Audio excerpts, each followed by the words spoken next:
আসসালামু আলাইকুম, কেমন আছো তোমরা? আশা করি অবশ্যই ভালো আছো। আমিও ভালো আছি আলহামদুলিল্লাহ। আজ আমি কচু শাক ঘন্ট করব। দেখো, প্রথমে কচু শাকগুলো ধুয়ে পরিষ্কার করে আমি নিয়েছি। আর কচু শাক রান্না করতে কি উপকরণ লাগবে সেটাই দেখাচ্ছি এখন। এই দেখো, পেঁয়াজ কুচি, এখানে রসুন কুচি, আর কাঁচা মরিচ এখানে আমি ছিঁড়ে নিয়েছি। আর আমি 3-4টা শুকনো মরিচ নিয়ে নিয়েছি। আর স্বাদ মতন লবণ নিয়েছি, আর সাদা তেল নিয়েছি। আর কচু শাক ঘন্ট করার জন্য আমি চালের গুঁড়া নিয়েছি। এবার চলো রান্না করতে যাওয়া যাক। কিভাবে রান্না করে দেখতে থাকো।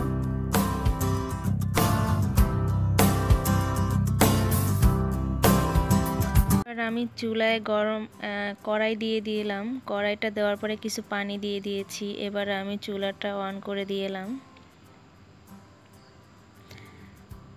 তারপরে দেখো, আমি এখানে পেঁয়াজ দিয়ে দিয়েছি। তারপরে আমি রসুন কুচি দিয়ে দিলাম। এরপরে কাঁচামরিচ দিয়ে দিলাম। এবার আমি এটাও স্বাদ মতো আমি লবণও দিয়ে দেবো এখন।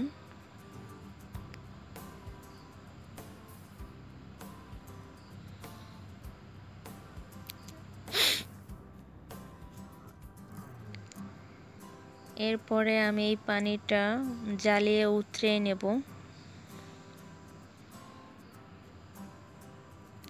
এবার সুন্দর করে একটা নেড়ে দিচ্ছি। নেড়ে চেড়ে আমি ভালো করে পানিটা ফুটিয়ে নেব। পানি দেখো ফুটানো হয়ে গেছে। এবার আমি কচু শাকগুলো দিয়ে দেব নেড়ে চেড়ে।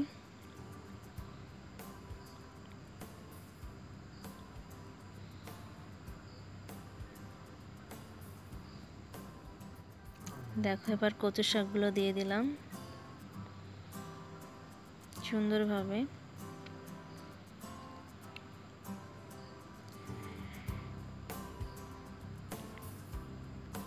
আমার কচু শাকগুলো দেওয়া হয়ে যাচ্ছে।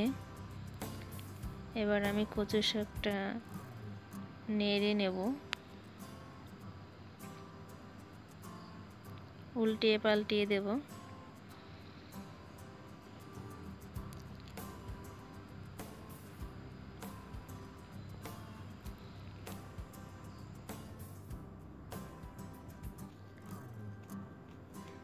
এবার দেখো, কচু শাকগুলো সেদ্ধ হয়ে গেছে।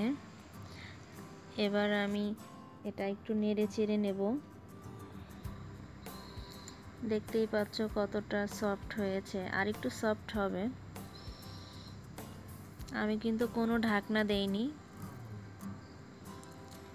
এবার আমি এটা সিদ্ধ আর একটু বেশি হয়ে গেছে। এবার একটা ডাল ঘুটনির সাহায্যে আমি এটা ঘুটে নিচ্ছি সুন্দর করে। যেহেতু এটা কচু শাক ঘন্ট, এজন্য আমি সুন্দরভাবে একটু নেড়ে চেড়ে ঘুটে নিচ্ছি। একটু ভালোভাবেই নিতে হবে।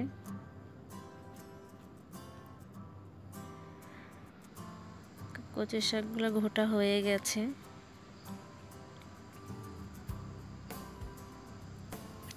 এবার আমি চালের যে গুঁড়োটা ছিল ওটা পানি দিয়ে মিক্স করে নিয়েছি। এবার আমি শাকের ভিতরে চালের গুঁড়োটা দিয়ে দেব। আমাদের দেশে এইভাবেই খায়, মানে আমাদের গ্রামে। আর কি বলবো, এটা খেতে যে কত টেস্ট হয় আমি বলে বোঝাতে পারবো না। এই জন্য আমি শাক ঘন্টটা আজকে তোমাদের সাথে শেয়ার করতেছি। এই তো 2-1 মিনিট নেড়ে চেড়ে সুন্দরভাবে আমি নিচ্ছি এটা। তারপরে আমি এখন এটা হয়ে গেছে, আমি নামিয়ে নেব। এই যে আমি বলে ঢেলে নিলাম। এবার সুন্দরভাবে কড়াইটা আমি ফ্রেশ করে ধুয়ে নেব। তারপর চুলায় বসাই দিব। কড়াইটা ধুয়ে আমি চুলায় বসাই দিলাম। এবার আমি সাদা তেল দিয়ে দিলাম।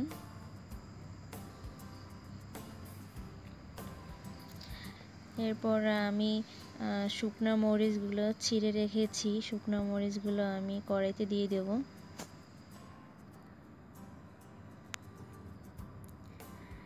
কিছুক্ষণ নেড়ে চেড়ে এটা আমি হালকা বাদামি করে নেব। যখন কালো কালো একটা ভাব আসবে তখন আমি পেঁয়াজ কুচিগুলো দিয়ে দেব। এবার আমি পেঁয়াজ কুচি দিয়ে দিলাম, সাথে রসুন কুচিও দিয়ে দিলাম। এবার নেড়ে চেড়ে এটা ভাজা পর্যন্ত আমি অপেক্ষা করব।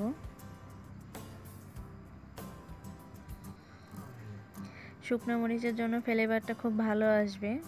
আর শাক ঘন্টটা এমনি এই যে দেখো এবার ভাজা হয়ে গেছে। এবার আমি শাকগুলো কড়াইতে দিয়ে দেব। এবার নেড়ে চেড়ে সুন্দরভাবে 2 থেকে 1 মিনিট নেড়ে চেড়ে এটা নামিয়ে নিতে হবে। এরপরে আমি তোমাদেরকে পরিবেশন করে দেখাবো। এই যে দেখো শাকটা কিন্তু হয়ে গেছে, অনেক সুন্দর একটা কালার আসছে। এখানে কিন্তু কোনো হলুদ আমি ইউজ করিনি, কোনো শুকনো মরিচের গুঁড়োও আমি ইউজ করিনি, সবগুলোই কাঁচা। দেখেছো হয়ে গেছে, এটা তোমরাও ট্রাই করবা।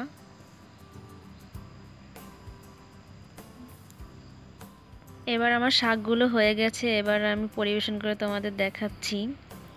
দেখো এই যে গরম ভাতের সাথে এটা খেতে কত মজা লাগে আমি তোমাদের বলে বোঝাতে পারবো না। তোমরা একবার হলেও ট্রাই করবা আর আমাকে জানাবা। আমার ভিডিও যদি তোমাদের ভালো লাগে লাইক কমেন্ট শেয়ার করবা আর আমার চ্যানেলটি সাবস্ক্রাইব করবা। সবাই ভালো থাকবা। আল্লাহ হাফেজ।